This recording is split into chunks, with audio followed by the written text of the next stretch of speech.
She wondered at how strange it was that this word, which was supposed to be the simplest in the human language, the word understood by all, the universal bond among men, conveyed to her no meaning whatever. She did not know what it was that it named in his mind. "Nobody's ever loved me," he said. "There isn't any love in the world. People don't feel. I feel things. Who cares about that? All they care for is time schedules and freight loads and money. I can't live among those people. I'm very lonely.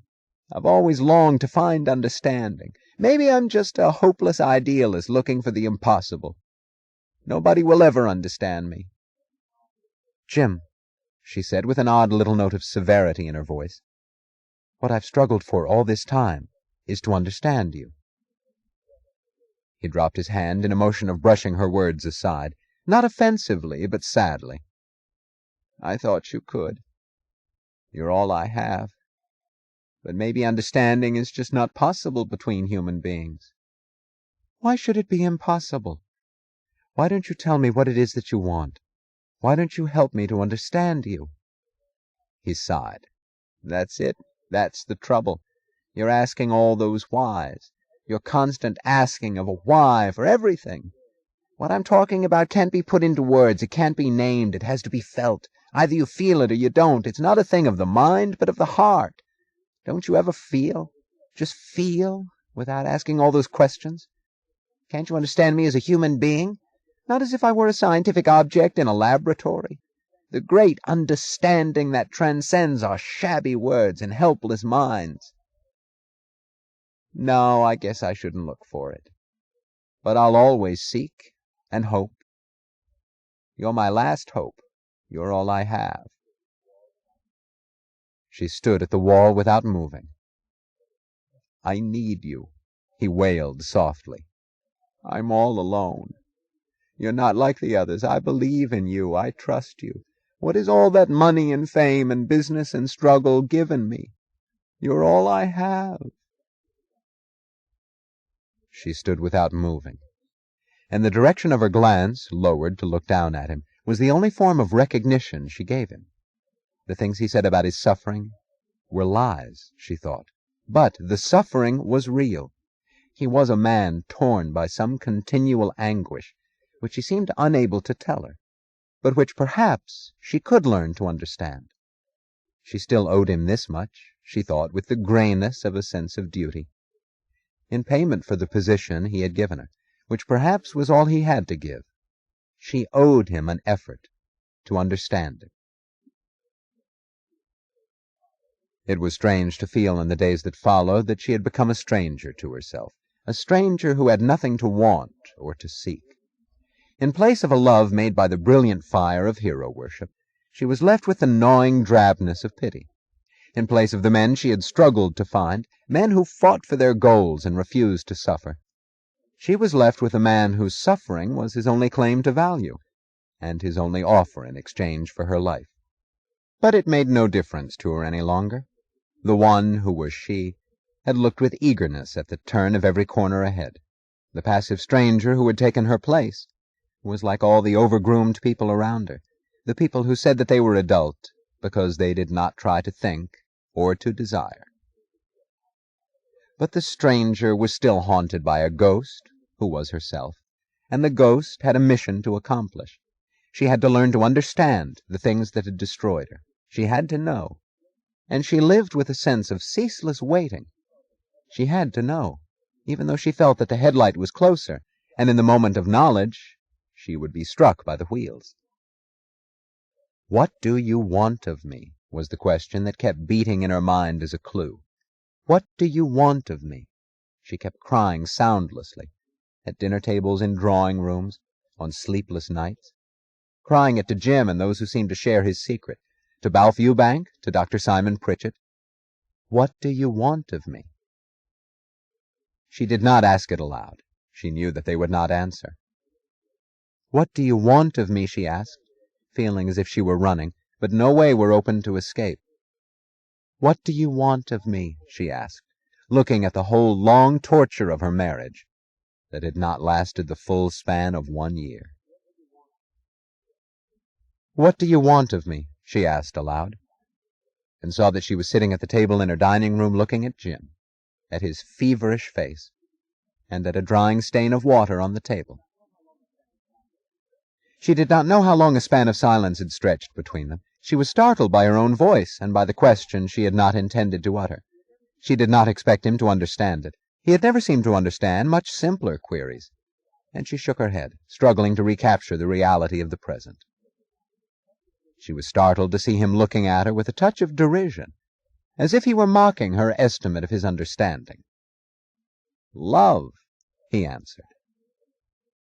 She felt herself sagging with hopelessness in the face of that answer, which was at once so simple and so meaningless. "You don't love me," he said accusingly. She did not answer. "You don't love me, or you wouldn't ask such a question." "I did love you once," she said dully, "but it wasn't what you wanted. I loved you for your courage, your ambition, your ability. But it wasn't real, any of it." His lower lip swelled a little, in a faint, contemptuous thrust. "What a shabby idea of love," he said. "Jim, what is it that you want to be loved for?" "What a cheap shopkeeper's attitude." She did not speak. She looked at him, her eyes stretched by a silent question. "To be loved for," he said, his voice grating with mockery and righteousness. "So you think that love is a matter of mathematics, of exchange, of weighing and measuring like a pound of butter on a grocery counter? I don't want to be loved for anything. I want to be loved for myself. Not for anything I do or have or say or think. For myself.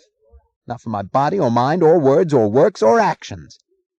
"But then, what is yourself?" "If you loved me, you wouldn't ask it." His voice had a shrill note of nervousness, as if he were swaying dangerously between caution and some blindly heedless impulse. "You wouldn't ask. You'd know. You'd feel it. Why do you always try to tag and label everything? Can't you rise above those petty materialistic definitions? Don't you ever feel? Just feel?" "Yes, Jim, I do," she said, her voice low. "But I am trying not to, because what I feel is fear."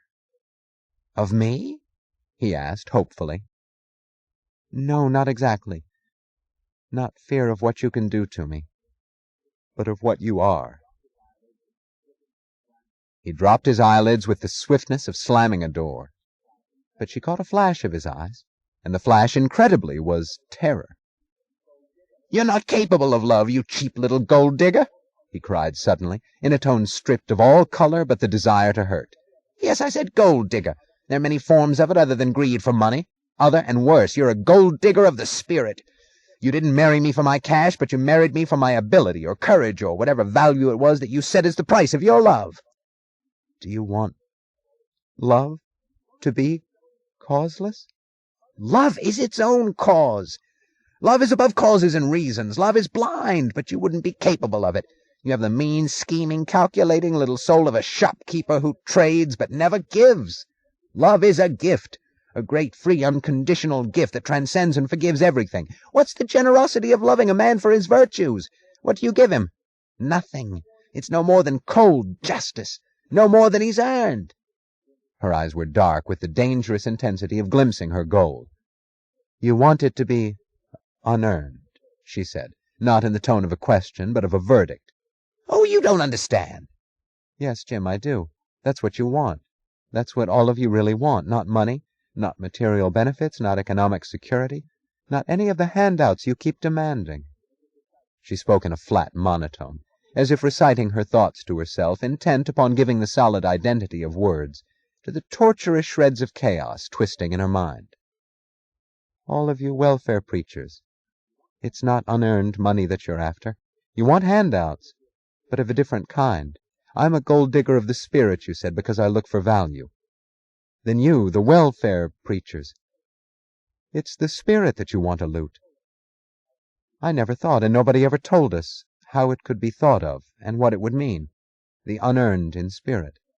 But that is what you want. You want unearned love. You want unearned admiration. You want unearned greatness. You want to be a man like Hank Rearden, without the necessity of being what he is, without the necessity of being anything, without the necessity of being. "Shut up!" he screamed. They looked at each other, both in terror, both feeling as if they were swaying on an edge, which she could not and he would not name, both knowing that one more step would be fatal. "What do you think you're saying?" he asked, in a tone of petty anger, which sounded almost benevolent, by bringing them back into the realm of the normal, into the near wholesomeness of nothing worse than a family quarrel. "What sort of metaphysical subject are you trying to deal with?